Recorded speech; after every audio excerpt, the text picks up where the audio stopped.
And I also put noise suppression on.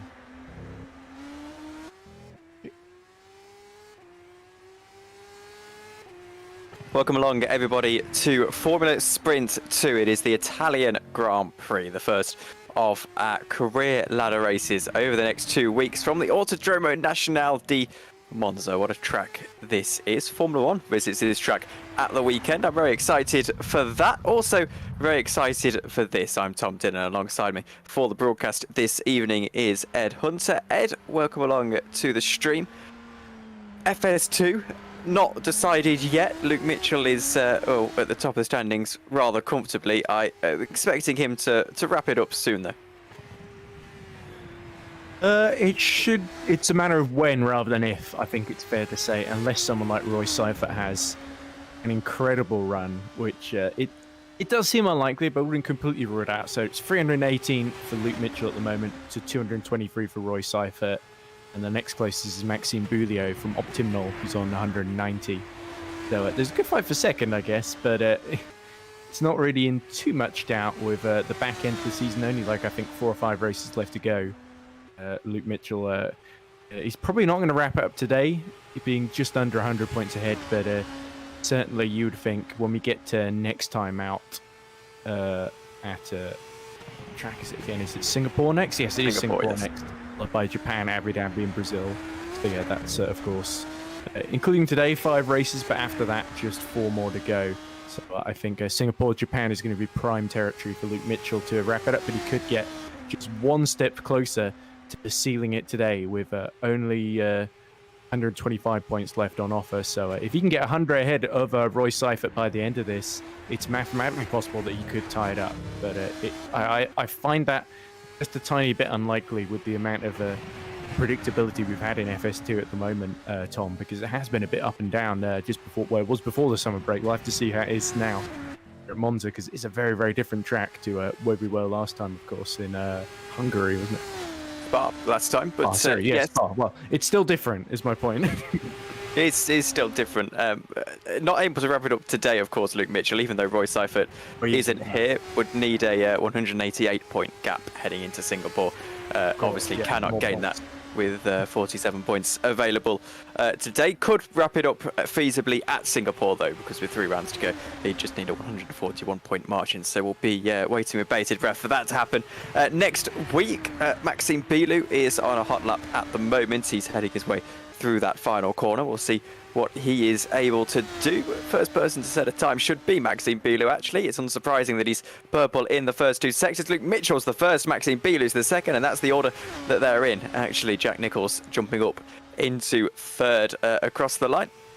It's always that flurry of lap times jumping in as we approach the 4-minute mark of this session. Massi Raboli has jumped into the pits, so that's interesting early stages. Dan Hutt will be jumping into the pits. He's got no front wing. That's not going to be particularly helpful around the wiggly bits of Monza, though I imagine it will give him a bit of help down the straight or come into the pits to get that changed anyway. Bobby Vakinov about to set out on his first lap of the day.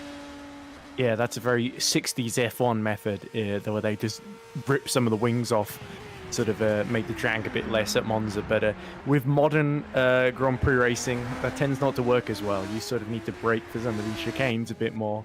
And with no front wing, no front downforce, that makes it a bit of a nightmare. As we see Luke Mitchell going yet faster, only by a narrow margin at the moment, 0.063, I think, in the first sector. But I wouldn't be surprised if we're looking at another quick lap. Justin van der Smissen also goes purple in the first sector on his first flying lap in the VMS Dynetics car time. Yes, and Mitchell not looking at an improvement this time by yellow in the second sector, so his improvement will have to wait, you would think, with 10 minutes to go in this session, unless he can do something special through the final sequence of corners as he goes through Parabolica, not actually currently called Parabolica, it's had its name change over the last couple of years, but Luke Mitchell uses this as an in-lap, so jumps into the pits. However, he has been overtaken because Terence Grech jumps up into pole position, 300ths of a second faster than the British driver Luke Mitchell, and that is a fantastic opening lap for him. Michael Tuomala jumps himself up into third. That means Maxime Bilou and Seba Panasenko going to need to do some more laps to get themselves back up into that top 3. Yeah, and we of course saw Terence Grech do incredibly well in the first race at Spa, didn't he? Isn't he the guy who won that race? It was a while ago, so you probably remember better than me since you're the regular commentator, Tom. As we see Vakinov not go any faster, sadly, but it's still in the top 10, which would be a good qualifying for him as we cut back to Grech in the Deltec car. Has narrowly beaten Luke Mitchell, but that's more than enough with 9 minutes to go. So I think Terence will be pretty satisfied at the moment, but there's still a little bit of time, I'm sure, that he can gain on Luke Mitchell in especially the first sector, but maybe 2 and 3 as well. Yes, Terence did win in Spa. He won race 1 and then finished 7th I thought he did win. Yeah, you're correct, and then finished 7th in the second race. Here's Magnus Ockenhaug. He's faster in the first sector, slower in the second sector. An improvement on his own lap time, just slower than Terence's fastest lap time so far. We'll see if he's able to claw back those 900ths of a second into the final 2 corners. However, given the fact that he went off onto the runoff area slightly there, I'm not too sure that's going to happen for him. Gets the braking right for Parabolica, though, by the looks of things. Dips a wheel onto the curb. This could be a pretty decent lap for Magnus Ockenhaug. Dives to the bottom end of the circuit and, in fact, dives into the pit lane. So I would suggest that that lap might have even been invalidated or something. Michael Tuomala is back into the pits as well. Of course, if you're new to the GPVWC, you have to complete an in-lap in the qualifying sessions. You're not allowed to just escape to pits as you are allowed to in various other series. You actually have to complete that in-lap. Here's Luca Thielen jumping up the order, you would think, given the first 2 sector times, and indeed he jumps up into 10th position, Ed. Yep, just displacing Ockenhaug and Vakinov then. But yeah, Ascari, we saw there, very, very difficult corner for Magnus Ockenhaug to get through there, and it's difficult for everyone really, because it's one of those things where on the middle of the corner, if you've got a bit of oversteer and the rear is not behaving, as we see Dan Hutt launch himself up to 4th position. Very impressive time there, just a 10th and a half off the pace. But it's so easy to sort of get yourself a little bit offline, and it completely compromises your exit, as we saw there, where you're running wide onto the runoff there. Used to be just gravel on the exit there, so people wouldn't do that. But it's a little bit less punishing than it used to be, but nonetheless, still challenging, still costs you time going out that wide. Victor Cabello is on his lap, going through Curva Grande right now. I dare say it doesn't look particularly speedy. It'll be interesting to see what the Mitchell lap times going are. fast in Sector 2, Tom. And let's have a look at what Luke Mitchell can do, because he's a 10th of a second up on that fastest lap time set in the session so far. Will it be yet another pole position for Luke Mitchell? It's a little bit of time to consolidate it, of course, but through the final corner he goes. Looks very tidy indeed. Dives to the bottom of the racetrack, of course. The sim racing line will cross the line and go faster indeed. 38.8 across the line, 1/10 of a second, a tenth and a half actually ahead of Terence Gregg. Massi Raboli, I make that his joint best qualifying of the season, I believe, up in third, or it would have been, and then dives down into fourth. Yeah, middle sector looks slow, Tom. Yes, he jumps into the pits, so that isn't going to be an improvement for Raboli. Patrick Magnussen may just find himself improving as he comes out the final corner now. Purple in the first, green in the second, and yellow in the third. It is an improvement, but not enough to jump him up a position. Yeah, it's so easy. It's so frustrating through, I guess, it used to be called Parabolica, this final corner. I believe it got renamed after the late, great Michele Alboreto, who, of course, used to drive for Ferrari and won a few races in the mid-80s as Matthias Pisgazan. Launches up to fourth then with a 39.086, which is a very, very tidy time. I'm pretty sure Reading Game have not qualified on the front two rows this season, so that's pretty good news for you, I guess, Tom. I think he qualified well at Spa. I can't remember that far back, to be honest with you. Maxime Bilou is purple in the first sector. Matthews has been getting help on his setups from Reuven Machete, so it's really shown him some new form towards the back end of this season, and you know that's very respectable.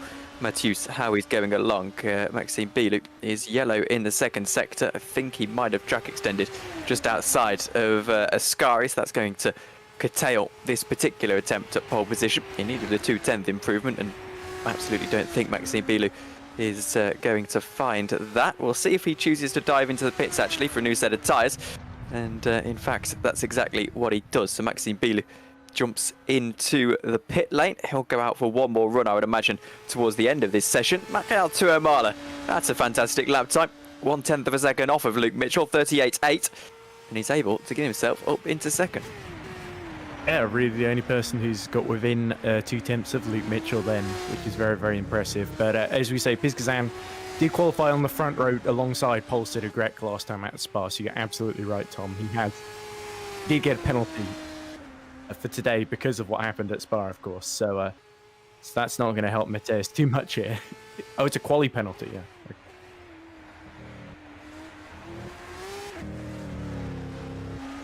Okay, so the penalty, I'm being told by Vincent Gutt, is for this race, for extending in quali previous race at Spa. So I think I've understood that correctly. It's Tuamala pushing way too hard at Lesmo 1. Does a bit of gravel cutting. I guess that's the term that I'm going to use. And that's really going to cut off his speed. It's so much about maintaining momentum here through corners like Lesmo 1 and 2, like Ascari, through the first couple of chicanes as well. And if you track extend too much doing that, as I talked about before, it can really cost you there. And so Tuamala, he's got 3 minutes to try again. Luckily, it's a pretty short lap, especially compared to Spa. Or as we see, Florian Hasse get it very, very wrong on exit there onto the gravel outside of Ascari. So Florian, again, just pushing the limits that too much, and the car rears just would not hold there on the exit of that corner. So presumably a trip to the pits for Florian Hasse. We'll wait and see if that's how he chooses to run. To be honest with you, how slow he's going out the final corner, I would imagine that's exactly what he's going to do. Dan Hutt, that is a fantastic first sector. We'll see what the second sector split says. It's an improvement, not an improvement on pole position lap time at the moment, but maybe Dan Hutt can salvage that in the final couple of corners. That looked very tight to cutting the corner there out of Ascari, so I wonder if this lap is going to continue for Dan Hutt. He seems to be working with it for the time being, so let's wait and see. Is Dan Hutt going to be able to put himself up the order perhaps a little bit. Currently sits in 7th position. Obviously, there's grid penalties coming for those ahead of him, so it will be an improvement on 7th position. In fact, I think that was indeed a cut as he comes into the pits and won't quite call it a day, but they do. That being said, need to get back out very quickly. Exactly, as we looked at Lucas Filin struggling down in a 14th position, actually. I think he just got overtaken by someone there in the order. But yeah, you got to... Dan Hurt, we saw, did lose his front wing earlier in the session, as we see Slab-on just at Lesmo too, just completely launching himself into the gravel on exit there. And that's, again, just a consequence of carrying too much speed at the start of the corner. By the time you realise that, you're already committed and you can't back out anymore. But the German collects himself up with he's only really got time for one more run here, so Slab-on, if he wants to get into the top 20, he's got to deliver something pretty special indeed now. Jack Nicholls isn't on his way to improving particularly well. Yellow in the first 2 sectors, heads his way through turn 11 now. Parabolica, see what he can do, and the understeer just not helping that number 29 car. I think this won't be a particularly impressive lap time from the British driver as he crosses the line. It isn't impressive at all. It's 39.9, so Jack Nicholls unable to improve on his current 12th position. He has got a new teammate for this race though. Scott Mitchell-Marm not racing. Bradley Sellers indeed is. Maxime Bilou, he's just crossed the line. He's going to go out on his final lap of the day, Ed. Is into the first chicane. Retifilio 1 we come. And it looks neat and tidy so far. The brakes glowing orange. And the Optimal car powers its way through the forest here. Used to be a golf course, actually, next to Monza. I'm not sure if it's still there or not. As we see, is that Patrick Magnussen getting into the top 3 with a lap time for just 3 tenths off of Luke Mitchell's best effort there, which is very, very impressive. Late on to the KV86 powerhouse driver. Into second chicane we go. Now towards Lesmo 1. Julio is a personal best first sector here, but not looking especially quick as Ockenhauer gets up to 8th in the Hut Performance car. So both the Hut Performances in the top 10. Qualifying draws to a close in the next 3 seconds time. Indeed, in chat, someone's pointed out no red vents in the top 10. That we would expect will change in this final lap here. Jorn Dix, that being said, isn't going to do it. He's going into the pits. And, well, Nick Cooper also not improving particularly greatly. Maxime Bilou, though, 4,000th of a second off of pole position through that middle sector. Luke Mitchell watching this from the pit lane. He's watching Maxime Bilou try and take his pole position off of him. That middle sector, mighty from Maxime Bilou. What can he do through this final corner? I see that Michael Turamala might be improving as well. Maxime Bilou just got to improve by 4,000th of a second as he comes up to the line. I don't think he's got enough, and he hasn't. He jumps up into 5th, just ahead of Jack Nicholls, who crossed the line very well indeed into 6th. Michael Turamala, though, is up in the first sector, about to cross the second sector timing beam now. And it's yellow in the second sector, so I don't think Tuamala will be challenging for pole position. I think we can probably call Luke Mitchell as your pole sitter here in Italy. It almost looked like a cut there at the exit of Ascari, but hopefully he avoids the punishment for that. He might be able to just, with a monster final sector, just close in a little bit. As Pizkazan gets onto the front row there for Reading Game. That's a very, very impressive lap right at the death there by the Reading Game driver. Obviously, with that grid penalty involved, so it won't actually mean much for Mateusz Pizkan. Michael Turamala is 3rd, but it's not quite the pole position that he would have had his eyes set on. That should be it for the qualifying session. I don't see any drivers yet to set a time, so we'll confirm the grid in just a moment's time. That was an entertaining qualifying session, setting us up for some very entertaining racing as well. But Luke Mitchell is on pole position. Mateusz Pizkan won't be alongside him, but sets the second fastest lap time of the day. Michael Turamala in 3rd. Then it's Patrick Magnussen, Terence Grech, Maxime Bilou, Massimiliano Riboli, Jack Nicholls, Magnus Ockenhaug, and also Massi Riboli, apparently. I somehow don't think that's correct. Massi in at 7th and 9th at the same time. We've got to love our factor too. It's Nicholls in 7th. Yes, well, in 10th, it's Craig Patterson, Dan Hutt in 11th, Trevor Pandasenko, Alex Folks, Bobby Vokanov, and Nick Kuiper, the top 15. Then it's Luca Thylin, John Dix, Mateusz Sokolowski in 18th, and it's Justin van der Smissen rounding out our second page of results. Should just be the one more, I believe, or in fact, we might have two. Oh, we do have two more. Bradley Sellers in 20th, Florian Hasse, Tommy Kuvian, Justin Durin, Caitlin Penny 24th on her return to the series, Dominic Schlabon in 25th. Then it's Luca Giussano, Mihail Vishnjuvic, Brandon Roberts, and Luca Gray. And finally, Scott Morris rounding out the grid. Oh, Victor Cabello and Scott Morris rounding out the grid. My mistake. We'll be back in about 10 minutes' time then for the first race here from FS2 Italian Grand Prix.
Welcome back, everybody, to Formula Sprint 2. 13 laps of the Autodromo Nacional di Monza ahead of us, round 12 of the season. We've already established that Luke Mitchell isn't able to secure the championship tonight, but he can definitely put one hand on that trophy. I'm Tom Dillon. Alongside me is Ed Hunter. And Ed, Luke Mitchell starts from the greatest spot on the grid. Does. That's certainly true. And I think you typically expect him to sprint away here at Monza. But of course, with those long straights, there is a lot of slipstreaming involved. And keep your eyes on, is it Tuomela or is it Tuomala? I think that starts alongside him in the skid area cap clay car. So I think that's going to be one of the main threats to him today, as well as the likes of Bulio down in 5th and Terence Grech, Patrick Magnussen as well, also quite close in that top 5. So I think there's a lot of drivers with something to prove that could well take a lot of risks to try and get ahead of Luke Mitchell, especially early on. And if they can do that, then there's every chance we'd have a really, really good fight on our hands as Luke Mitchell attempts to bend off all these pretenders to the throne, these latecomers in the championship that have started to really find some pace late on. Well, I don't think we can call them contenders, given how great Luke Mitchell's pace was kind of throughout the course of that. Yes, that early season. Luke's let me count up these 4, 5, 6, 7 wins throughout the course of this season. It took him all the way. Well, actually, yeah, he had a couple of bad races actually early on in the season, but he's been pretty consistently in the top 5 ever since Canada, with his worst performance as of late, 6th position, which is well, not particularly bad at all, is it? We're going to have a look at the starting grid then, because there has been some grid penalties and things like that we need to contend with and keep an eye on. And it's a reasonably short formation lap as well, so we need to be quick. Luke Mitchell on pole, but Tuomala alongside it. Magnussen and Terence Grech make up row 2. In row 3 is Maxime Bilou and Jack Nichols, Magnus Ockenhauer and Massi Rapoli, 7th and 8th. Then on row 5 is Craig Patterson and Dan Hutt. Seba Panasenko starts alongside Matthews Pichka, whose grid penalty has demoted him down into 12th position. Then it's Alex Folkes and Nick Kuiper on row 7, with Luca Thylin and Jorn Dix on the 8th row.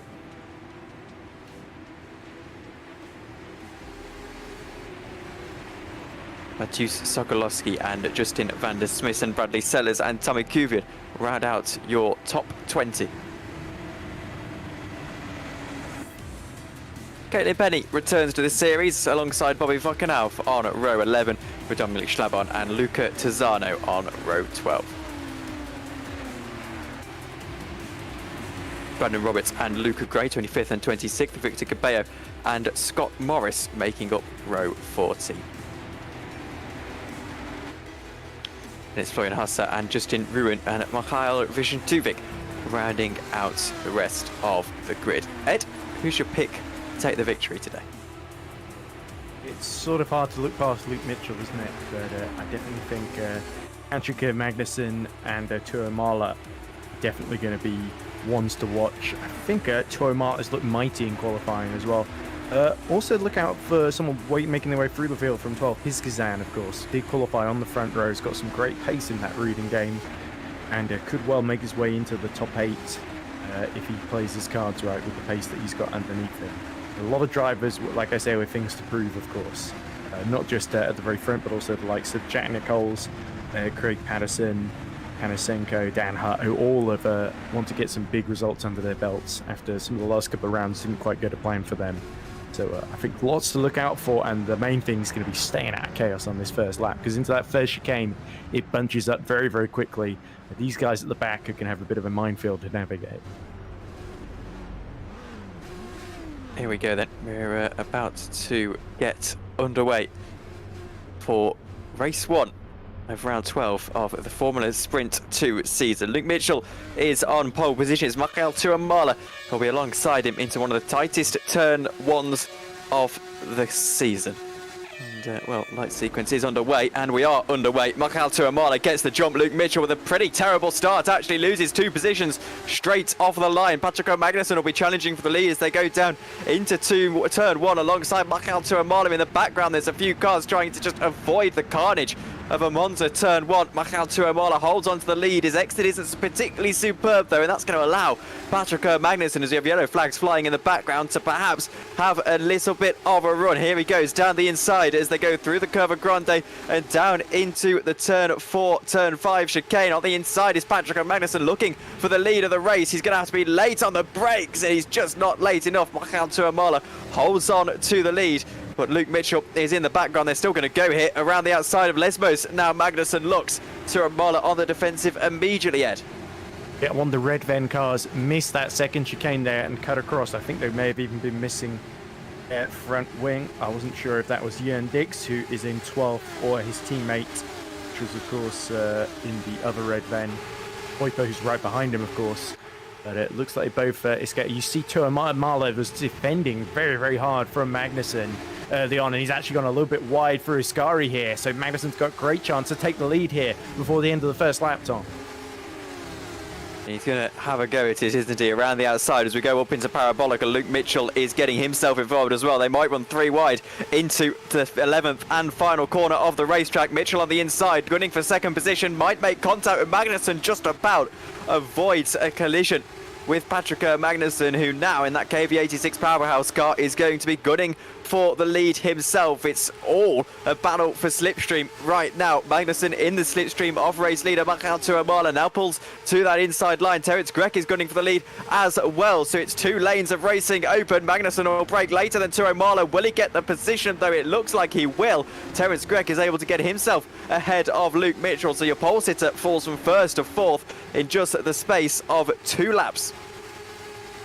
Yeah, certainly Luke Mitchell playing a little bit safer, and now he has got Brulio and Ockenhaug for company here. But he knows as the race goes on, he'll be able to get the slipstream back. Oh, as long as he doesn't hit the back of Terence Grech there, as he nearly did. But some good reactions there helped the Alfa Sierra driver and runaway championship leader prevent a bigger disaster from happening there. But through Lesmo 1 and now Lesmo 2, the pack goes, and it's Magnussen looking to break away with Tuamala and Grech, also hoping to break away from Mitchell. As we see a slipstream train forming as everyone's weaving to try and get out of the way of that car behind. Luke Mitchell sitting in pretty down there in 4th position. He doesn't seem to have had the setup of the car to give him the greatest straight line speed here, I don't think. And actually, someone's gone wide. I think that was Luke Mitchell himself. It was the 4th position runners. He's gone very wide indeed. He has a chance to try and attack Terence Grech. Magnus Ockenhaug has got a chance here to try and attack the car ahead of him, but it's not going to become particularly easy to him. Maxime Bilou just ahead of him. DRS will be enabled as we cross the line this time by, which means they'll have to wait another lap before they're able to get it down at the main straight, of course. Patrick Magnussen, by the way, fastest lap of the race and 5/10 of a second to the good. What can Magnus Ockenhaug do as they go down into turn 1? Luke Mitchell's going to look for 3rd position, won't find it. Ockenhaug is going to have to go late on the brakes. Bilou moves to cut him off, and well, Massi Raboli invites himself along the outside. Jack Nicholls is getting involved as well. Ockenhaug stays hold of the position, keeps hold of the position, I should say, and everyone else can sort of relax. We're on board with Jack Nicholls. Yeah, just looking at Alex Folks dropping down the order from 13th to 15th then. It's a shame for the KV86 powerhouse driver. Folks, I believe, is filling in for someone else in this round. And Nicholls we rode on board with, as you saw Riboli trying to make that move on Ockenhaug and it not quite working out. And that's the thing. If you make a move, it doesn't quite work out, you lose all your momentum, and that opens the door for the car behind. So Jack Nicholls, he's sort of at the rear of this lead train. It's sort of slowly dividing into two trains, isn't it, Tom? And Nicholls is another one of those, biding his time, waiting for the opportunities to happen.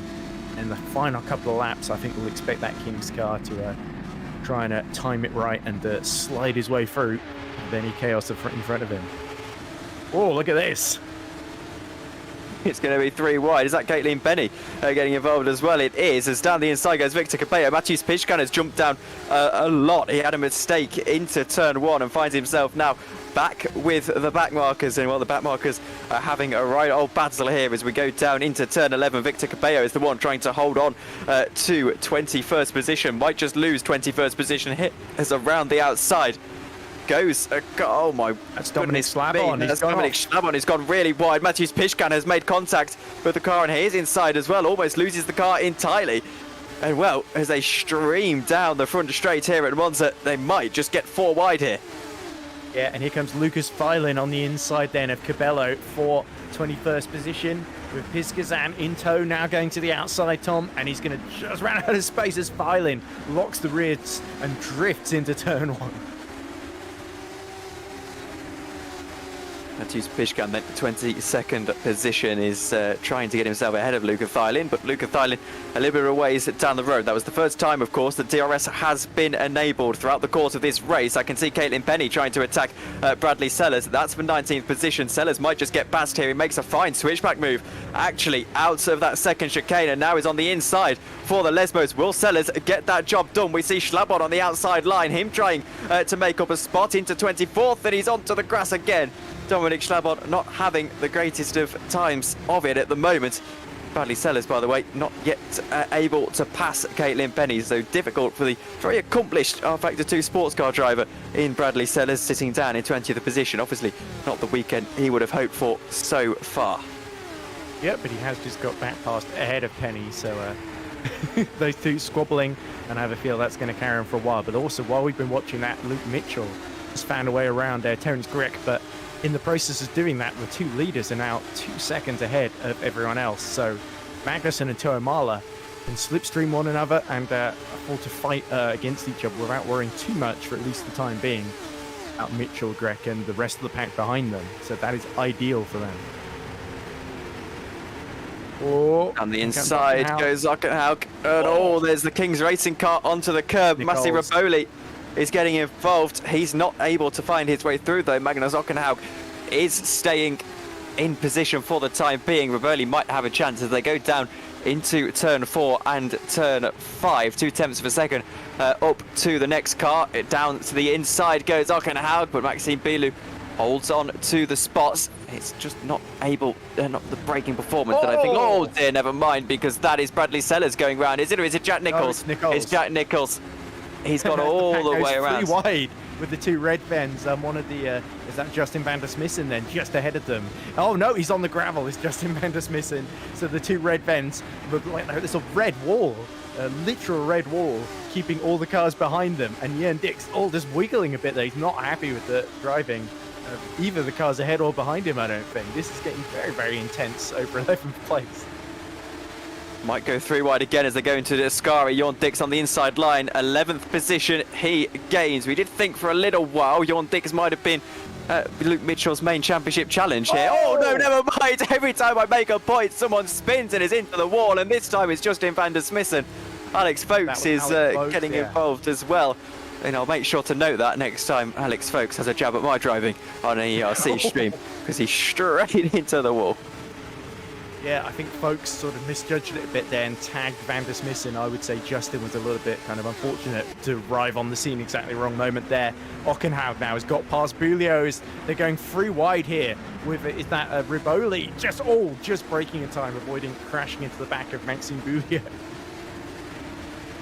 So chaos here at Monza as we approach half distance in this race. Get ourselves ready for the second half of this race. 2/10 of a second, by the way, in between our race leaders of Patrick Magnussen and Mikael Tuomala. Luke Mitchell not having the pace to actually compete with them in terms of race pace. Fastest lap of the race for Luke Mitchell, 1:39.5, so about a couple of attempts quicker and Tuomala or Magnussen in front of him. Here's the replay of what happened between Justin van der Smissen and Alex Folkes. Alex Folkes is onto the grass. Van der Smissen, oh, I think Alex there moved over, not seeing Van der Smissen to try and avoid something. Either that or got a twitch, and that was what sent Van der Smissen wide. Here is Alex Folkes then. He's upset by the red Ven car first of all, goes over the curb, and then, oh, he just moves across. Yeah, he was trying to return to the racing line, and Justin VDS was already there, unfortunately. So, a bit mirror signal maneuver, as they say. I think. Here's Jack Nicholls then. What happened to him in his trials and tribulations? Car spins in front of him, does he? Or does he get tagged as he goes out of the corner? Panasenko alongside him. And there you go. And then it all kicks off immediately behind just after that. So, 2 separate incidents in one corner there. This is the race start. Look at this. Talk us through it there, Dan. Here's a turn 1, because I don't think I can physically keep up with it again. So this is Kuipers. He's right behind Pizgazan. Comes to a complete stop because there's nowhere to go. Now stuck behind his teammate Jan Dix. And there's Pizgazan. He just got tagged around by the second Optimal Esports car. And that really opened the way for the Red Ven. Parting, dare I say, like the Red Sea. I've used a couple of Red Wall, Red Sea puns today. And now I'm doing it again. Pizgazan, there he goes. There's the Optimal. I don't think that's Preview. I think it's his teammate. Yeah, that just hits him. And Pizgazan, an innocent victim, has to do a full 360 there and get going right from the back of the field once more. And oh, there we go. Already making a place past the P1 car. Pizgazan at the moment up to 16, I think, just behind Luca Gray as Panasenko sets the fastest lap of the race. And yeah, a decent recovery from Pizgazan.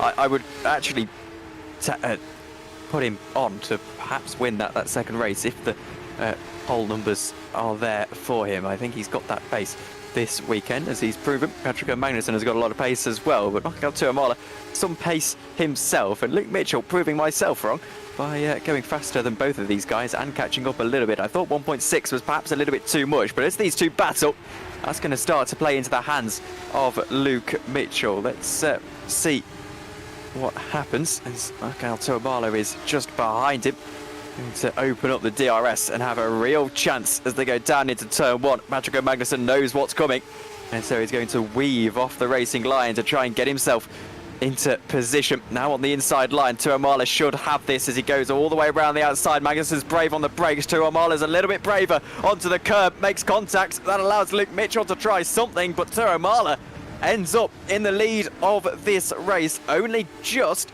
And I think, to be honest with you, Patrick Magnussen won't be particularly happy with how that move was made, and so he's going to try and go around the outside of Curva Grande, not giving too much space. Will try and go all the way onto the grass almost. They're still banging wheels as they go down into turn 4. Magnussen eventually backs out of it, almost loses the car in the process.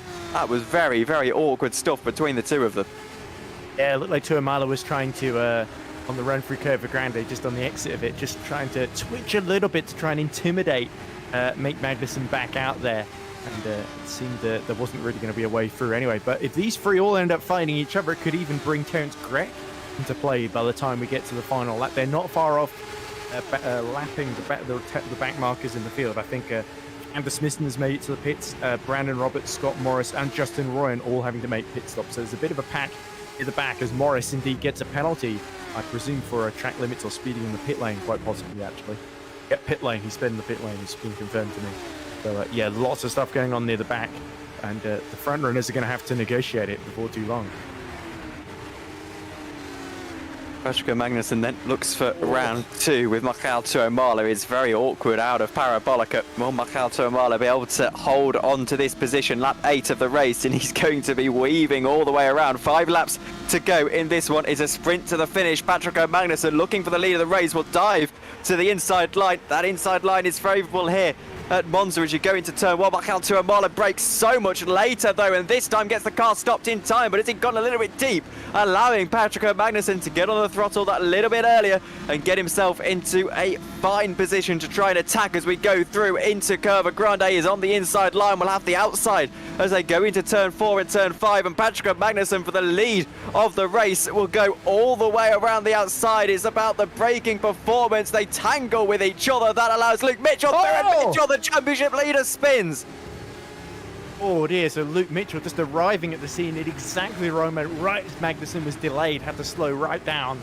And this, of course, puts Terence Grech onto the podium as Riboli and Ockenhaug fight over 5th. But Luke Mitchell gets going again, down in 10th position there. That could not have worked out much worse for him, Tom. It couldn't at all. Patrick Magnussen then still in pursuit of the lead of this race. We've got a replay of what happened with Luke Mitchell. These two just tangled. I think I got it right the first time. These two just had a little bit of a tangle, not a lot of space. Tuamala was perhaps entitled to the racing line there, and Luke Mitchell just not able to react in time. Personally, I'd say that's probably an absolute racing incident. Yeah, you could tell Mitchell was trying to position himself up the inside into Lesmo Ron. He didn't have enough time to really react there. He didn't expect Magnussen to be so delayed, as we see Riboli going side by side with Ockenhaug once more, and Craig Patterson has somehow stealthed his way to the front here, as we see one of the back markers pitting to get out of the way, essentially. I think that's Justin van der Smissen. And still, the Alfa Sierra and the HP Performance car go side by side. And now Patterson has a little look at the inside of Ockenhaug, but it's no good. And behind, Panasenko squabbling away with his teammate Dan Hutt, as actually Riboli cuts the first chicane and comes out behind both of them. All still to play for in terms of top 5 positions. Terence Grech has caught back up to Patrick Magnussen, has a chance himself of going on to win this race. Massi Riboli will go to the inside line. He's in pursuit of 7th position, but in the end is more happy to hold on to his 8th ahead of Dan Hutt, who's just a little bit further behind. Out of those 3 that are at the top of the field then, Ed, which one are you backing to take this one home? I don't think he'll do it, but I'm keeping an eye on Terence. It would be quite something for Terence Grech, as we see again that looks like Ockenhaug just seeing how wide he can take the exit of Lesmo 2 there. But yeah, I think Magnussen all over the back of Tuamala. He's not going to let that be the last word between the two of them. 4 tenths between the pair. I would not be surprised if Magnussen makes another attack. But like you say, Tuamala is just so good on the brakes. Will just tend to hang it out around the outside and just sort of play a bit of chicken. The KT86 powerhouse driver. So Magnussen is going to have to be assertive and forceful if he wants to find a way through. In chat, someone said give Nick a seat after this one. We'll wait and see. I have to say, I'm not really too sure which Nick you're talking about there. Oh, Nick Goifer. So yeah, I mean, he's doing a good job, isn't he? Very quietly doing a good job up into 11th position, flying with Hjorn Dix. We've got 2 laps to go in this race. Craig Patterson looks to the inside line, almost gets himself ahead. Patrick Magnussen, by the way, has got back past Michael Tuamala. Tuamala is looking for that lead of the race once again, though, this time through Curva Grande. He's got a little bit of a run on Patrick Magnussen, and now we'll go to the inside line as we go through into turn 4. The difficulty is that's just a slightly longer line, and that's enough to force him to have to stay behind Patrick Magnussen for just one more lap. I don't know if you want to be making the move this time, or you actually want to wait for the final lap of the race. Yeah, Tuamala didn't get a great exit, though, from that chicane. And that could potentially allow him to allow Magnussen to pull away while Terence Grech inexorably closes, even because he's been caught in turn by Bulio, who has turned the wick up now with just a few laps to go. So I actually think Magnussen may have timed this almost perfectly there. Has he won in FS2 before, Tom? I believe he's not close to finished on the podium. Close. But, yeah, I think Canada was the race he got closest in, where Luke Mitchell, I think, got him near the end. But yeah, this would be a landmark victory if he could just hold on here, because Tuamala, he himself, pretty fired up. I wouldn't be surprised if we see another late braking maneuver from him. But Magnussen, if he can break away, he should be okay. Out to the final corner goes Michael Tuamala. 2 laps to go in this one. As we get to the line, this is his penultimate opportunity. Terence Grech is well and truly in this hunt as well, if a little bit of a ways behind. Let's see. Is there going to be an opportunity this lap for Michael Tuamala? I don't think there will be. He's just a little bit too far behind as they go down into turn 1. He almost collects Patrick Magnussen as the Constantino effect is huge. Now gets the better exit, does he?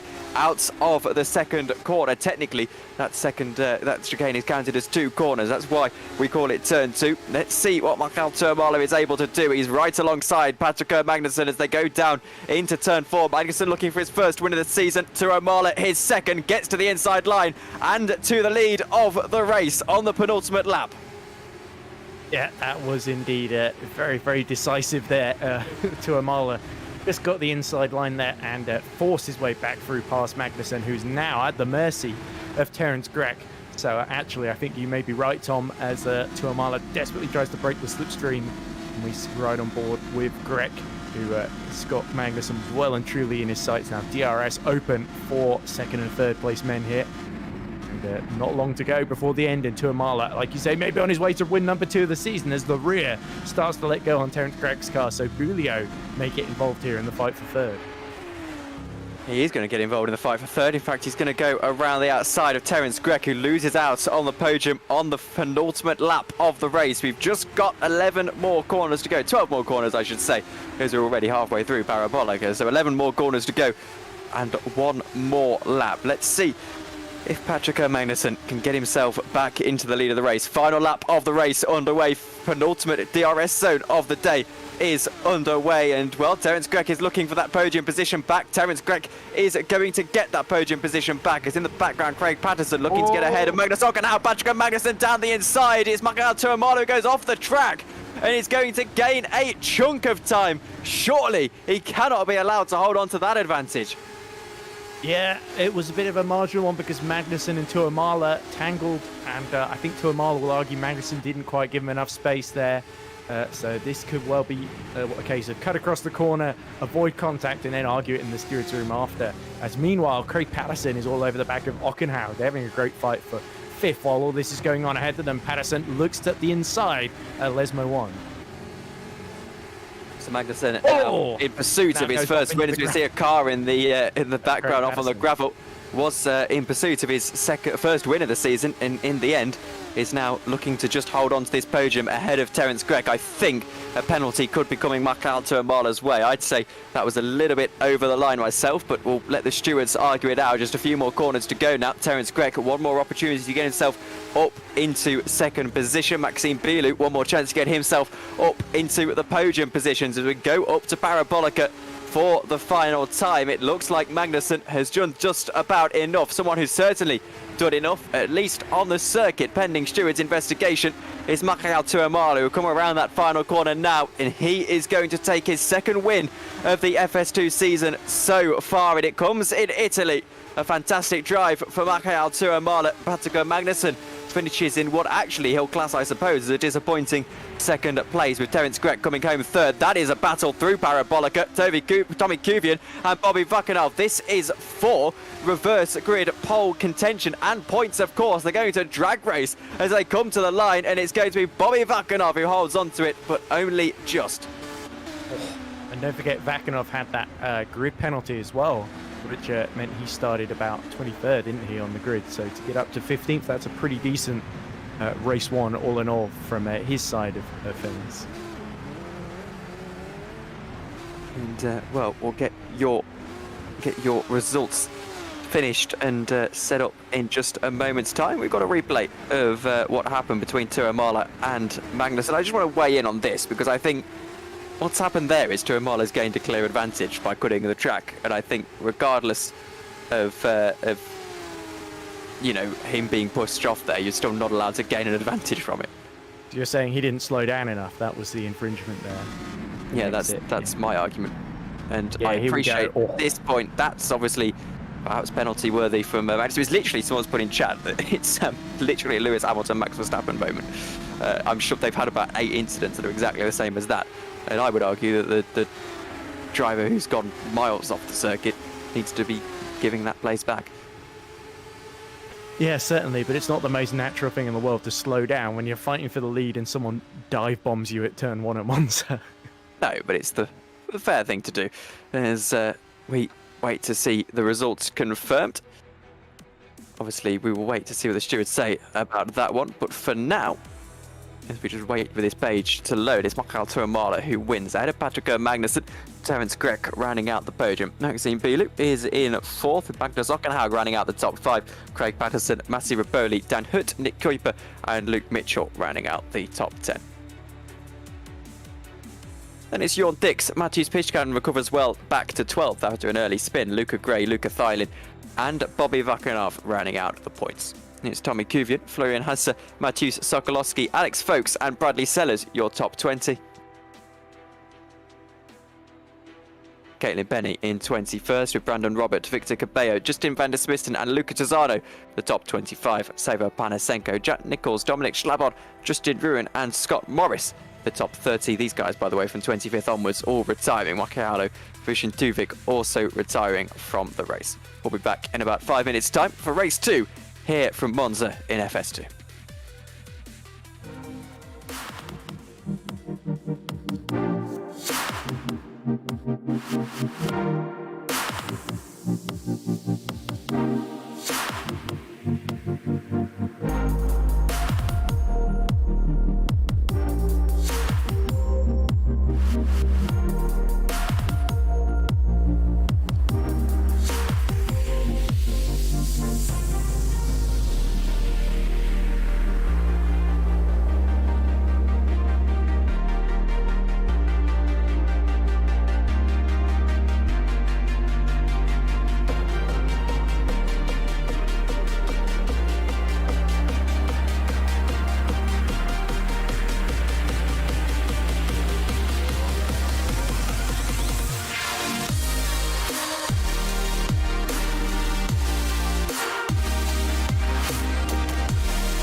Welcome back to FS2. We were not short on drama in the first race here this evening from round 12 of the season at Monza. However, we've got to do it all again regardless. And the reverse grid number, I believe, is 13, which means that we're going to see a very bunched up grid indeed. From my perspective, it means that Mateusz Piskan is in second position. So that is going to be very interesting indeed. Edward Hunter's alongside myself, Tom Dillon, once again. And Ed, I'm hoping for more of the same.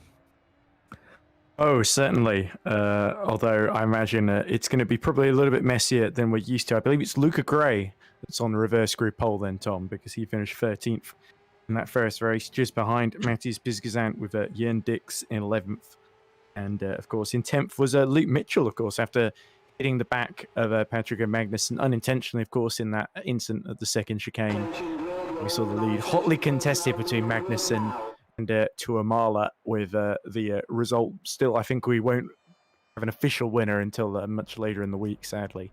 But it's Tuamala that wins, on the road at least, and I think he'll be satisfied with that drive from his point of view, but whether he get that move at the end with Tuamala, between him and Magnussen, whether that sticks, him going off track, like you say, remains to be seen. But certainly, I think a lot of people are going to be counting that first chicane if it's anywhere near as chaotic as it was first time round on the previous race.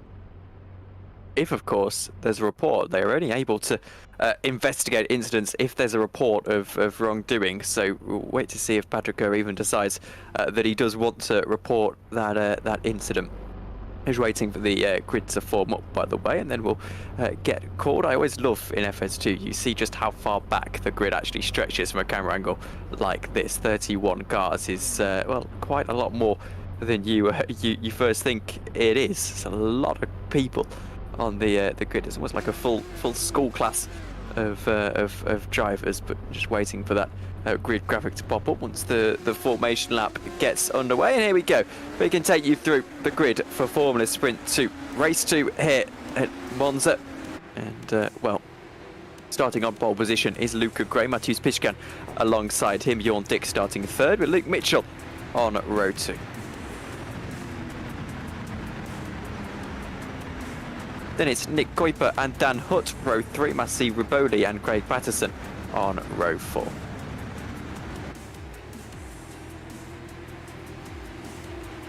Magnus Hockenhagen and Maxime Bilou make up the rest of the top 10, with Terence Greg and Patrick Magnussen just outside on row 6. It's Michael Tuamala and Luca Theilen 13th and 14th, with Bobby Vokanov running out the top 15. Tommy Kuvian just behind him in 16th. Florian Hasse and Mateusz Sokolowski are on row 9, with Alex Folkes and Bradley Sellers on row 10.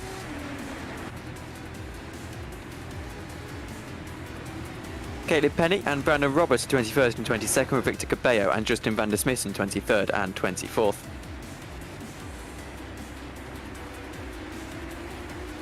Luca Tizzano and Seva Panasenko are on row 13, with Jack Nichols and Dominic Schlabon 27th and 28th. Then it's Justin Ruin and Scott Morris, followed by Michael Vision Tuvig to round out the grid. Now I'll ask you a bit of a bias question, Ed. I think Matthews can get it done. Well, I think really it's between him, Luke Gray, and Luke Mitchell. I think Jørn Dix, who has won race 2s before in Saudi Arabia, most notably. I think he's going to struggle to really get involved in this if Luke Mitchell can get past him. I really think it's going to turn into a 3-horse race. And I think Piskan, if he can get Luke Gray before Luke Mitchell catches up to him, then he might be able to do it, because their pace isn't that different. But if they both end up being stuck behind Luke Gray for a while, then I think it could get very, very interesting indeed. So let's wait and see. Grid just forming up once again at the end of this formation lap. And, Bad now, Tom, because every time you ask me who's going to win, I say, well, it depends on such and such. Not offence, why don't you, Edward? Oh, it does. Oh, we've got a car going into the pit lane. It's very interesting. I don't quite know who that is, but well, by the looks of things, it could be Vincent Gutt. I don't know. We'll wait and see how that stacks up. Scott Morris. Scott Morris, thank you, Ed. So we're on to the grid. Here is Scott Morris in the pit lane, though, waiting for the lights and to get underway here at Monza for a second time this evening. And it is going to be a rather long hold on the grid before we get going. It's lights out and away we go for the second time. Immediately Luca Gray moves off to cut Matthews Pishkan off as they go down into turn one. It might be 3 wide here with Jorn Dix trying to get alongside. Pishkan has almost drawn alongside with our race leader as they go into turn one, looking to get through cleanly. It's a dive from Matthews Pishkan all the way around the outside, trying to get the lead of the race, and he does get the lead of the race straight into turn one. Jorn Dix trying to draw alongside, looking for P2 to sort out this podium position early on in the race. I don't think it's done yet with Luca Gray, though, who might look to go back down the inside as we go into turn 4. Luca Gray, will he get to the dive? He won't quite be able to dive. It's Matthews Pishkan who leads. And not a great start for Luke Mitchell either, because he's being attacked by Dan Hutt here. Kuiper initially got a better getaway, was able to get around the outside of him, but not able to complete the move, and now really under attack here. Mitchell to escape up the road with it's like Riboli getting involved in this as well. Riboli is indeed getting involved in this, but we have got a battle for second position. Matthews checked out a little bit at this stage in the race. That slipstream playing into the advantage of Luca Gray, though, who's under pressure. This is a battle going on. Is that Maxime Bilou, I believe, who's, it might be Ockenhaug actually, is just behind him. It's Dan Hutz and then Nick Kuiper, followed by Massi Riboli. So I was totally wrong in all of my guesses. Here goes Riboli then into Parabolica. We'll look to the inside line to try and get through. Will Riboli get through, though, is the question. And by the looks of things, he is going to slide down the inside. The gap at the top of the table, 0.6 of a second at the moment. Luca Gray in pursuit of the lead. Jorn Dix is looking very good to take that position off. Luca Thylin, though, is looking very good to try and get himself up into 12th. We're going to run 3 wide at the front, 2 wide at the back here as Thylin tries to squeeze his way through on that inside line. Will he get through? He needs to be careful of the car on his inside line. Thylin goes to the inside line and is not quite able to find the spot. Is he around the outside? No, he's not.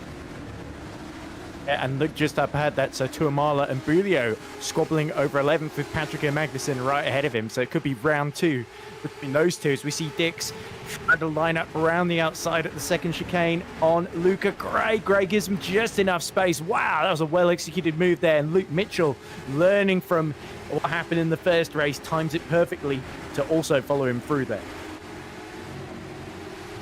1.2 at the top of the order. Jorn Dix, though, has finally got clear. He's into the grass, though, and Luke Mitchell might seize his opportunity to try and get ahead. He knows he's extending his championship lead today no matter what. However, he would like to do it with at least a podium in one of these 2 races. Mitchell to the inside line. Was that pole sitter in race 1? Looks to get second here in race 2. Around the outside of Jorn Dix he goes. It's a tidy move through into Ascarian as they get ready for DRS to be enabled next time by. Luke Mitchell puts himself into a very fine position indeed. That was a cracking move there on Jorn Dix by Luke Mitchell. Was not going to be scared of that one as Jorn Dix nearly hits the back of him. Does hit the back of Luke Mitchell and almost hits Gray as well as he rejoins for good measure there. That was a messy rejoin indeed. So now it's Gray, Dix, Dan Hutt actually getting past Dix as well, and Riboli up to 4th. We apologise for cutting to our replay cameras there. Vincent Gutt let out a massive "oh no" as he did so we apologise about that. We are staying with live pictures for the time being. We're looking at Dan Hutt as looking up the inside. Is there going to be a move? There's not. Luke Mitchell is trying to get through all of this. What is going on? This is insane stuff. For second position, Luca Gray occupies it at the moment. Dan Hutt here is going to try and find the spot. He goes to the outside line now, all the way around the outside of Luca Gray. This is for second position. Can he get later on the brakes? He can, but there's going to be contact. Over the curbs goes Dan Hutt. Luke Mitchell is forced onto the gravel. Massi Riboli tries to thread the needle and makes his way through. Does he? No, it's Luke Mitchell who threads the needle and goes all the way through. Massi Riboli is watching it all unfold. Wow, and Luca Gray somehow managed to get his way back up to second in all of this, but it's 5 seconds now to Mateusz Pisgazan. This could be a golden opportunity for Reading Game to take their first win of the season, Tom, with all these guys fighting each other like rats in a sack at the moment. Oh, it's 5.2 seconds. My heart's in my mouth, Ed. It really is. Only once has the Reading Game team ever had a victory in all of our nearly 5 years now of doing sim racing, and that came in an R-Factor 1 league many years ago now. 2020 it was, January I think, and so it would be a huge achievement for Mateusz to do it, but he's got a lot of challenge for it. Luca Gray, his main challenge at the moment. Luke Mitchell holding on to that second position. Massi Raboli is looking to try and get himself up into 4th position, but it's not going to be that easy for him. Here is Luke Mitchell trying to hold on to that 3rd. Just behind him is Dan Hutt. Dan Hutt will go to the outside line. DRS is enabled this time by Massimir Rowley, trying to make it 3 wide. Dan Hutt around the outside of Luke Mitchell, won't find the spot. A dive from Massi Raboli almost collects Dan Hutt. Now on the switchback. Can Raboli find the space? He can't quite. There's a car off, and oh wow, that's unbelievable. Jorn Dix has just flown across the circuit and somehow not hit anyone. Yeah, good avoiding action from everyone else, and I'm amazed Jorn Dix's front wing has survived that. So after hitting the back of Luke Mitchell, he's just had chaos upon chaos happen to him there. But here we go, Dan Hutt continues to be sandwiched by the 2 Alpha Sierras. Mitchell ahead, Raboli behind. It's not an enviable position to be in, but Dan Hutt, if he can just survive this, there's big points up for grabs here. They're all being held up a bit here by Luca Gray, and that is what's creating this sort of concertina effect on. Oh! Ockenhaug just got a bit squirrely there on the exit of Lesmo too. 6.3 seconds gap at the top of the order. Luke Mitchell still after that second position, but it's going to have to wait for the time being. He's also got to contend with Dan Hutt, who still is pushing for that podium. And Dan, well, he'll want this podium more than anyone, I am sure. Luke Mitchell, though, has a run out of the penultimate corner. Will try and get to the inside as we go into Parabolica. Luca Gray will try and hold it all the way around the outside. He'll have the aid of DRS on the next lap as well. Dan Hutt now goes to the inside, and it's going to make contact with Luca Gray. Unleashes Luke Mitchell into the distance, allows Massi Raboli to make it a second Redven car on to the podium. Raboli, though, under pressure now, this time for Patrick Magnusson, almost run race 1, is looking to try and get himself into a strong position in race 2 as we go 3 wide, almost trying to make it 4 wide down into turn 1. Raboli's on the inside line. Patrick Magnusson just about ahead. Raboli is going to stay in 4th, I think, or does that Dan Hutt going through? It's not, it's Ockenhaug. Dan Hutt's all the way behind. Massimiliano Raboli loses out to Ockenhaug. He's in 5th position. It's all going to filter itself out as they go through Curva Grande, but this is some insane stuff. Interesting move from Dan Hutt there. Did not work out for him whatsoever, though, or Luca Gray for that matter either. But Magnussen, it was a golden opportunity there to gain ground as we see that looks like Kuiper trying to make a move on Gray as well. Oh, and he hits Dan Hutt, and the trio tangle together and block the road, and it's absolute bedlam, Tom. Absolute bedlam. 4 or 5 cars all without a wing. It's the weekly FS2 pileup in a race 2. And that is going to just cause absolute... Oh, my goodness me. That is beyond dramatic. That was avoidable, if I'm being completely honest there. They did not need to go 3 into 1 on the exit of Rotofilio 2 there. And this is all of the drama in its glory, I'll say. 2 cars went round. That created just utter carnage. And then everyone... Why did they just come steaming in is my question. You see yellow flags, you slow down. It is very basic karting level stuff, but no. Everyone has to come steaming in like a headless chicken. And that's why we end up with 8-car pileups. Oh, Aaron Hassett almost avoided it there, but then got caught in a second pile. That must be Jorn Dix, number 14, into pileup with the P1 cars. And then... yeah, it just continues to happen there. The problem is that they're all so eager to get back up to speed at that point. And their visibility is not great here either. This slap on we're on board with, just leisurely getting his way through. And just hits the back of his teammate and flips him over, in fact, for good measure. So Slabon, I don't think really intended to do that, did he, Tom? And this is the problem. Slabon's an innocent party and all of that. The problem is the 8 other cars who have seen the incident and not reacted. They've not tried to avoid it. They've just all come steaming in, not even attempted to slow down for the yellow flags. If they have slowed down, certainly not enough. And it's just created this absolute pileup. Look at Jorn, he's barely even lifted out the throttle. Yeah, just go straight into the side of the Deltec. The original incident with his teammate Kuipers and Dan Hutt looked a bit like a racing incident to me. I think maybe argue Dan turned in from the outside or Jörn understeered into him, but I think it was just a bit messy, to be honest. As here's the earlier incident with Jörn Dix going over the. He's trying to go through the runoff. It's the quite take the chicane fully there, did he? On the the bollards there, but lucky not to lose his front wing earlier in the race. Then now there's a huge gap essentially behind Alex Folkes to Brandon Robert of about 10 seconds. Meanwhile, Magnussen all over the back of Luke Mitchell for second. Then so Mitchell far from catching Pisgazan, as we see Van der Smissen in another incident there with one of the ST cars. Far from catching Pisgazan, he's being caught by Magnussen, who's flying at the moment. He is, and we'll move on from that incident swiftly, seeing what happened here as Craig Patterson went down the inside, outbroke himself, and that just created a little bit of carnage in its own right. But I just think it annoys me because it is absolutely silly. You go through a pile-up, you lift off. It is basic stuff, and you know I would like to think the standard of the grid we've got here would know how to deal with that, and all these extra crashes just seem to be little added extras that we get to watch Jack Nicholls caught out in the carnage. But I'm disappointed in our grid. I am, to be honest with you. I don't like to be harsh on drivers, but I'm very, very disappointed that's what's happened. Well, it's a big warning for the FS1 grid on Thursday. I'll be watching them to see if they learned from this or not. But wow, yeah, I think. I agree, Tom. It's not exactly really what we want to see. It's dramatic. It leads to great scenes for us in commentary, but to the people smashing into each other. But it's not exactly what people tune in for sim racing. But with that said, the runners up front, pretty much Riboli onwards, they've all kept it pretty clean with one another, and they put on a cracking show for us with Riboli all over the back of Ockenhaupt. Magnussen still trying to keep pace with Mitchell. And Pisgazan, who's not put a foot wrong since the very start, with only a few laps left to go then, 5 laps remaining. And now I'm starting to get a little bit nervous, I have to say. That's been managed to distract me for a little bit from Matthew's present situation, but in the most glorious opportunity that he's got and has had all season long. Luke Mitchell, though, is on a charge, 39.5. He's only 0.5 of a second faster than Matthews Pishkan. That won't be enough in the present situation to go on to win this race. Massimiliano Riboli looks to the inside line. This is for 4th position. My pictures are frozen.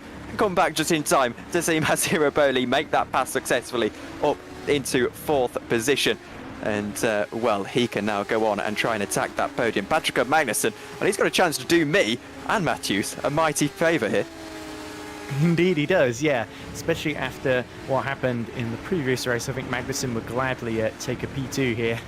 But even more than that, I think he desperately will want a P1. But Pisgazan, he needs to make a mistake for that opportunity to happen. And as you say, at the moment, he's done a very, very tidy job indeed.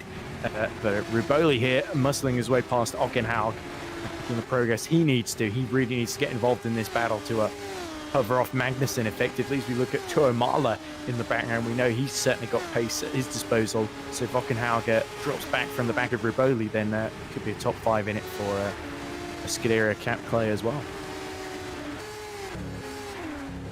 So Riboli looking for that 3rd position. We're on to lap 8 of the race. Matthews has just crossed the line. Luke Mitchell in 2nd. Oh, he hasn't just crossed the line, so he's about to cross the line. So we're going on to lap 9 actually. So you're right, just the 4 laps to go in this one as we get up to the line.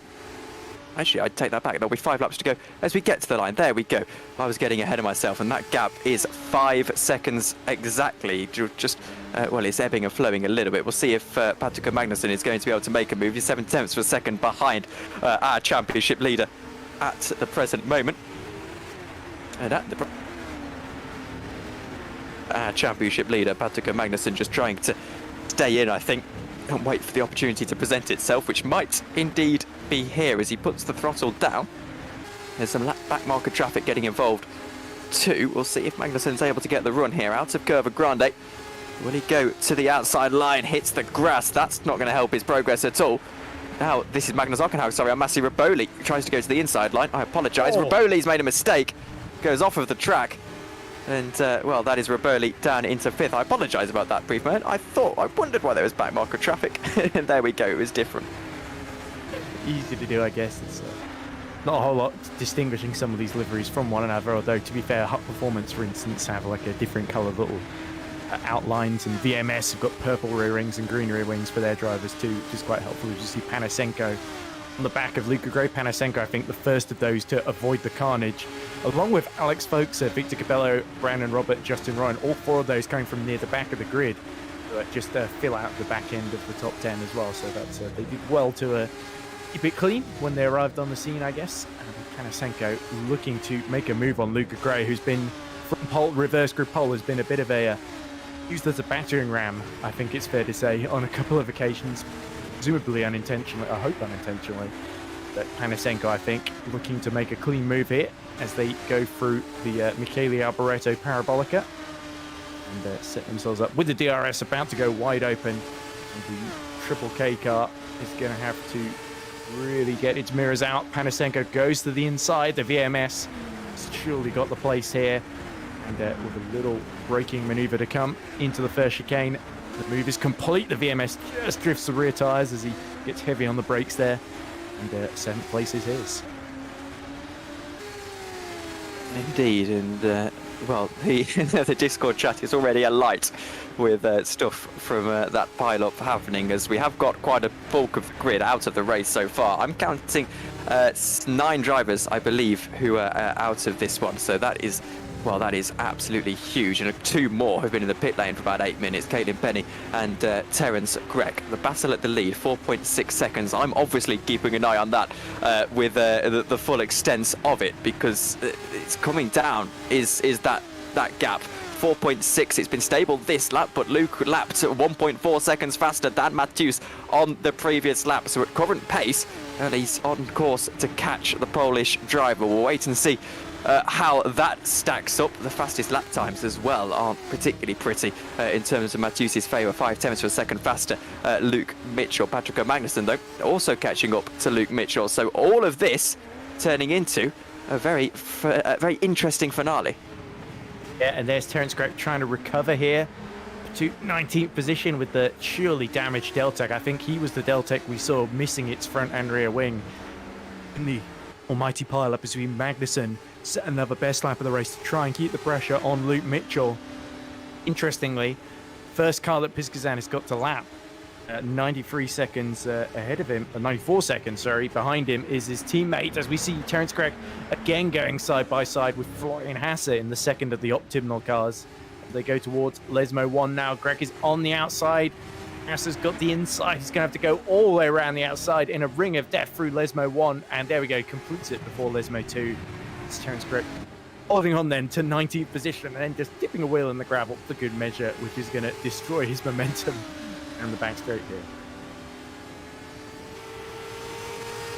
As we see Terence having to do a bit more defensive work, because Florian Hasse looks to go all the way back around the outside line into Scari. Terence Grech just about able to hold on to the position. We've got 2 laps to go. Once they get to the line, if I'm not mistaken, I can't see where Matthews is at the moment. He's going through sector 2, so we will have 2 laps to go in just a few moments' time. Fastest lap of the race, Patrick Magnussen, 39.3. Luke Mitchell in the 39.5s. Matthews 39.8. So at current pace, he is set to win this race, but we'll wait and see. They are actually, these two actually, the only real battle going on the circuit at the moment, and Terence will be getting his elbows at in order to defend against Florian Hasse, who's going to get the run as they go down into turn 1. It will be Florian who's on the outside line. Terence goes to defend and will defend for 19th position. It might set him up poorly for Curva Grande though. We'll wait and see. It looks like he's I'm not held sure on. the steering on that Deltec looks great either. As we see yellow in the first sector. Not sure what that is about, but it clears briefly. It's Tizano has crashed out of the race, I think, as we see again Florian Hasse goes up the inside into Rettifilio 2 here. And Terence Grech is unable to prevent that from happening yet. The steering just doesn't look 100% then. That's really affecting his ability to pull out of this battle. But it does keep him involved. It means that he's going to have to make his way through once again, Tom. Yes, and we are now on the penultimate lap of the race. Terence is going to try and get himself back ahead. Got the DRS benefit of it as they go through into Ascari. So powerful on these Formula 3 style cars. Into the inside line goes Terence Grech. Not quite to the position though, because it's a good defence from Florian Hasse around the outside, and he'll hold on to this spot for the time being. Where are our front runners is my question to producer Vincent Gutt. Are they set to catch up to these guys? I think they are. You can see Matthews just at the top of your picture. He's about to start his final lap of the race as Terence Gregg goes back around the outside. Or is it Penny? You're right, it is Penny, so my apologies. Now my question extends. Where is Matthews Pishkan at the moment? Terence Gregg is going to get the better of this as he goes through for the DRS. So there is Penny, and then about 4 seconds behind Penny is her teammate Matthias Biskazan, who, as you say, is about to start the final. Yeah, you can just see him in the background there as Greg slipstreams once again past the optimal of Florian Hasse. And Florian, I think, starting to get a little bit annoyed by this point, but it is quite an entertaining little battle we've seen happen. And please apologise, by the way, because Florian, I'm pretty sure that Terence Gregg was not in the pits for 10 minutes there, and neither was Caitlin Penny, so that was a little error on our part that's been fixed. But Greg then has to defend once more, gets the middle of the road, is hit! Yeah. And there we go, the Optimal loses its front wing. Terence Gregg goes all the way across the sausage curbs. Another collision he's involved in that damages his car. I think Terence Gregg is going to be a little bit annoyed about that one. Well, here's Matthews Pishkan then on his final lap of the race. Luke, 3.3 seconds down. Ed, I think he's going to do it. He might, we'll see. But crucially, Caitlin Penny is going to get ahead then, not just of Tisano, but potentially of Florian Hasse, who's got no front wing then, if she can have a good final lap here. There's Brandon Robert heading across the chicane. Now is under attack from Caballo and Justin Royan in the Academy car. Up front, Piskazan, you got to say, what an excellent job he's done. Everyone else just tangled with each other, and it was a dream race for him. The sort of thing that doesn't happen too often for Matthias. He's had a lot of bad luck earlier in the season, but he has taken the odd podium. He's shown his speed, and he gets his reward, Tom. Well, don't say that too soon. Matthews Pishkan, one more corner to go. He said absolute best. A win would be his goal towards the end of the season, and he's been close before. And now he looks like he's going to get the first ever victory for Reading Game in the GPVWC Career Ladder. His first ever victory in the GPVWC Career Ladder. A fantastic victory, virtually a lights to flag. Massi Raboli is going to try and get himself across the line into fourth, but just about not able to find the speed ahead of Magnus Ockenhaug. That is absolutely fantastic from Matthews Pishkan. 100% Tom. That was a fabulous drive. He got ahead of Luca Gray near the start and let everyone else trip over one another. And he just kept lapping consistently. Was not really the fastest in this race outright. In the low 39s, he was doing more than enough to keep Mitchell and Magnussen at bay. And what a great moment for anyone involved in Reading Game, but especially, of course, for the drivers and the team owner. And even Caitlin Penny down in 18th did beat Florian Hasse in the end. So that's a pretty encouraging drive for both drivers in race 2 then. It was. We've got a replay of what happened between Hasse and Terence Gregg. This was down into the chicane. He went to the outside line, hit the back of him, and well, that was effectively that in terms of how that all sorted itself out. I mean, that was essentially just him braking too late. But also, I think Florian thought he was a bit more on the outside than he actually was, as there's Patterson for the second time in this race, getting into a huge accident of his own making there. I don't know how he's managed that, Tom, but he's well away from where the track is and right into the wall. So that was how Big Patterson's day ended then in not the most glorious fashion, it must be said. And Tisano, we're about to see something similarly catastrophic happen to him. There we go, all over the curb. And they don't exit the race quietly, do they, Tom? They go with a bang. 2015 Formula 3 Monza, I think, is ringing a bell here.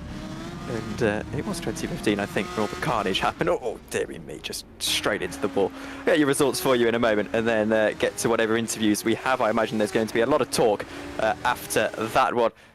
And, well, here we go. Let's see the results. I'm going to enjoy reading out this one, I have to say. It's been a long time coming. Jacob Reed, January 2020, last time we won a race, and Matthews Pishkan puts his name on that list in GPVWC this time. First time the team have won in R Factor 2. There you go then. Matthews Pitchcan in the winning victory lane, however you want to call it. Luke Mitchell alongside him in second position. Patrick Magnussen rounds out the podium. Here's Magnus Ockenhaug, Massi Raboli, your top 5. Michael Tuamala, Sava Panasenko, Luca Gray, Alex Folks and Brandon Robert, the top 10. Victor Cabello and Justin Ruin, 11th and 12th. Then it's Bradley Sellers and Justin van der Swissen, Scott Morris and Tommy Cuvian in 15th and 16th, Terence Grech and Caitlin Penny, 17th and 18th. Then it's Florian Husser and Craig Patterson, your top 20. Craig being one of many DNFs. Also DNFing, take a deep breath, Luca Tozano, Nick Kuiper, Jorn Dix, Michael Vision Duvik, Mateusz Sokolowski, Dominic Schlabon, Maxime Bilou, Luca Thylin, Dan Hutz, Bobby Vakanov, and a couple more. No, Jack Nichols, also retiring from the race. And one more thing, Vincent is reminded me, we've got our calendar coming up. We're just back from the summer break. Singapore is up next. I'm afraid to say I hate Singapore as a circuit, but I'm sure it'll be a fun race. 12th of September, join us for that. After that, it's Japan, Abu Dhabi, and Brazil. We round out this entire season in just a couple of months' time. Ed, we've got a couple of interviews coming up, and I believe you've managed to grab Alex Lahoe. Which is interesting because Alex Lahoe wasn't in that race. Oh no, why is he here? Never mind. Bye, Alex. I don't know why Alex and Rodrigo have decided to go into the interview waiting room, whereas the people who are actually in the race are all in the race director's lounge. I assume. Yeah, you know, I had. There we go, Patrick. Yeah, I had a bit of a brain fade there. I thought Alex was in the race. Here's a man who was in the race, Ed, that you've been able to grab. Amazing, Tom. You win the race, but you weren't even paying attention. Poor Mateus. Anyway, also, speaking of that, here's Patrick Magnussen then. So, Tom, do you want to do the honours or shall I? You can do the honours. Okay, right. So we're now joined by the man who finished on the podium in both races here at round 12, the GPVWC Formula Sprint 2 Championship of 2023 here in Monza. Second in race 1 by a narrow margin in controversial circumstances and in also slightly controversial things for everyone, really. Third in race 2. So, Patrick, to take your first win, but that was a very, very competitive outing for you. Yeah, it was. I was surprised with my own pace, to be honest, because I didn't have the most time to practice because school just started and I'm very busy. But probably one of my best weekends to date, and hopefully we can keep this going to the next weekend in Singapore. Yeah, absolutely. Singapore, though, of course, a very, very different kind of track. And really qualifying set you up very, very well. Third on the grid, if I'm correct, on race 1. Yep. And then you were able to slipstream your way past Luke Mitchell and you had your own little battle with Tuamala for most of the race. A lot of people, there were a lot of interesting comments about Tuamala's driving. What was your perspective on some of his defensive moves? And it was, for the most part, pretty clean up until the final couple of laps, and especially the final lap, where things really came to a head. Yeah, I just thought always to just try to keep it smooth and safe for both of us. So I raced like I could race, and I don't have much more to say on that. I think it's not wise to say much on that now. But the race was good, to be honest. Like starting P3, that's what we hoped for, because we knew I was going to get a good start, because I've never gotten a bad start in GPV like this season. But yeah, it was a good race one still, and positive. Of course, there was a scary moment where you got a little bit delayed by Tuamala and then Luke Mitchell hit the back of you. But luckily, that didn't turn into a serious collision for you, with Luke Mitchell falling to 10th then. Race 2, that was a pretty chaotic one. You started, of course, down in 12th on the grid, made your way up the order, especially when everyone was held up by Dan Hutt and Luca Gray coming together on, I think, laps 5 or 6. You were able to just slipstream your way past 4 or 5 cars down the main straight, and it was a really, really good bit of opportunistic driving there. It felt really like things were just on your side in that race. You were able to make it all happen for you. It was very, very impressive to watch. Yeah, thank you. We also thought that we had to get past these guys at first, because then we would get stuck in the DRS train, and especially past Magnus Hauk because we knew he probably has the most straight line speed on the grid. So that was our target, and we managed to achieve that. Was there any thought of hassling Luke Mitchell, or were you settling in for third near the end there? Because it looked like you were setting fastest laps of the race, just putting loads of pressure on him and maybe giving Luke something to think about rather than the race lead. Yeah, my engineer said that we could try to get Matheus, but he was too far ahead, so we just thought that we would just stay behind Luke, just manage our own pace. Try to catch him if we could, but on the last lap we were catching him because I think we had the better tire wear to the end of the race, but unfortunately the race is only 13 laps, not 14, so we settled in for third, and we are happy with a double podium out of this weekend or Tuesday. So probably be a bad time to reveal that Tom Dillon slipped £5 to the race engineer of a KV86 powerhouse. It was much more than that, don't you worry, Ed. But anyway, Patricia, of course, you're looking forward to Singapore and the rest of the season. It really feels like things are starting to go your way. You've had a few good rounds this season. Montreal also comes to mind where you were very quick. It really feels like things have turned a corner for you and you've become one of the top contenders in FS2. Is that your feel on this too? Yeah, we know we have the pace, but sometimes we don't have the luckiest weekends. Like in Spa, I think me and Noah were one of the fastest, but then we had an unlucky qualifying and two very unlucky races. But also, I didn't race in Montreal. I think you're confusing me and Noah. Oh, yeah, that was Noah, sorry. I had an okay I have to remember all the FS1 drivers as well, remember. So. But yeah, Silverstone was quite nice. It was after Montreal. It was wet and yeah. Thank you for joining us, Patricia. We'll speak to you soon. Thank you. Bye-bye. All right, one more interview, and been a long time coming, I think. Matheus Pichkant. Now, Matheus, you've got a Borussia Dortmund logo in your profile picture, so obviously you are used to bottling victories. However, today you finally got up to the top step. That is not funny, my friend. You finally got to the top step. How does it feel? I mean, it feels good. I didn't expect to win after I saw Luke Mitchell got into second on lap 2, so I thought he would catch me quite easily, but he had some, I don't know why he just did. I was just good. And I wanted kind of Patrick to catch him and start battling him, so I have like the win guaranteed, but I don't know. I feel like race 1 was more interesting from my side instead of race 2. God, the most bored race winner of all time, Tom. I know. Now, obviously, Ruben Machete has been helping you a lot with setups recently, Matheus. Just how big of an effort has he been with you, and how much has he helped?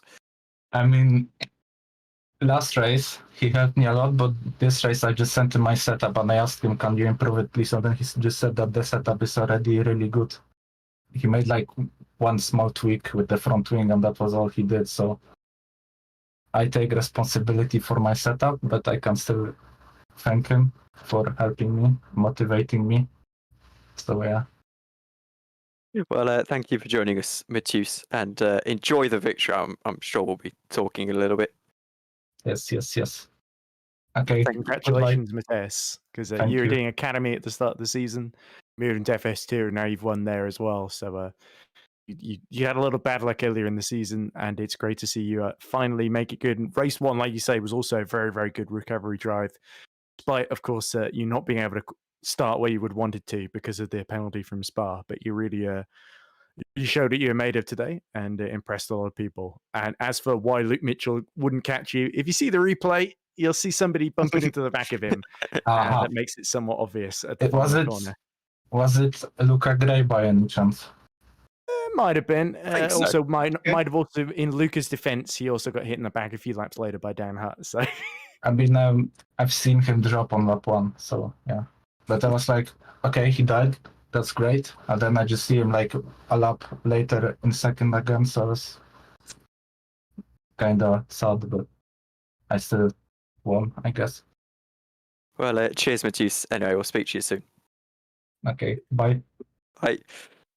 So, thank you, Ed Hunter, for joining us. Thank you, Vincent Gutt, for being on the production booth as well, in the production booth for today. I've been Tom Dillon. Thank you all very much for watching, and we'll see you in 2 weeks' time at Singapore. Good night for now.